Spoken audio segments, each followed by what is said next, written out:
বুদ্ধির জোর।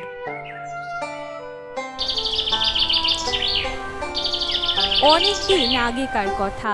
মাধব নামের এক গরিব জেলে প্রতিদিনের মতো আজও তার ছোট্ট ডিঙি নৌকাটা নিয়ে মাছ ধরতে গেছে গভীর সমুদ্রে।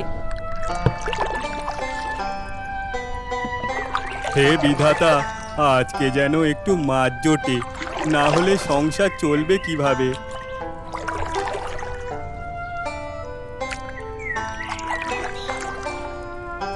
আর কিছু বাকি নেই, আজ বুঝি খালি হাতেই ফিরতে হবে।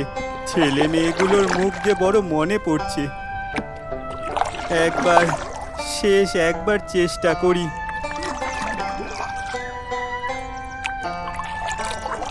ও, হয়তো বড় মাছ। ধন্য তুমি মা গঙ্গা।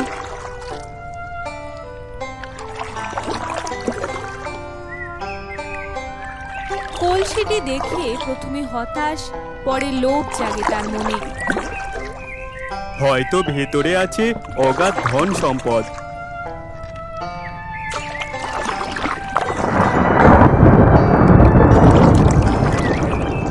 বহু বছর পর মুক্তি পেয়েছি, আর তুই আমায় ছাড়ালি, তাই তোকে খেয়ে আমার ক্ষুধা মেটাবো। দৈত্য মশাই, যদি একটা শেষ ইচ্ছা পূরণ করেন। আপনি এত বড় শরীর নিয়ে এই ছোট্ট কলসির মধ্যে ঢুকলেন কিভাবে? তুই বোকা, এই দেখ।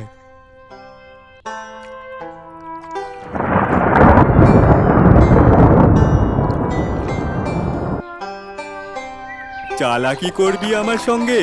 থাক তুই আবার তোর ঘরে। আমাকে ছেড়ে দে বলছি। আমি তোকে হিরে দেব, সোনা দেব। ধন চাই না, আমার প্রাণ চাই। বিদায় হে দৈত্য মশাই।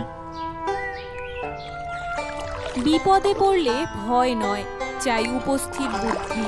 মাধবের মতো সাহস আর বুদ্ধি থাকলে রক্ষা পাওয়া সম্ভব সব দানবের হাত থেকেই। আপনি চাইলে এই চিত্রনাট্যের ওপর ভিত্তি করে সংলাপ বাড়াতে, পাত্রপাত্রীর সংখ্যা যোগ করতে বা এটি ভিডিওর জন্য স্টোরি বোর্ড আকারেও তৈরি করে দেওয়া যেতে পারে। জানাতে ভুলবেন না।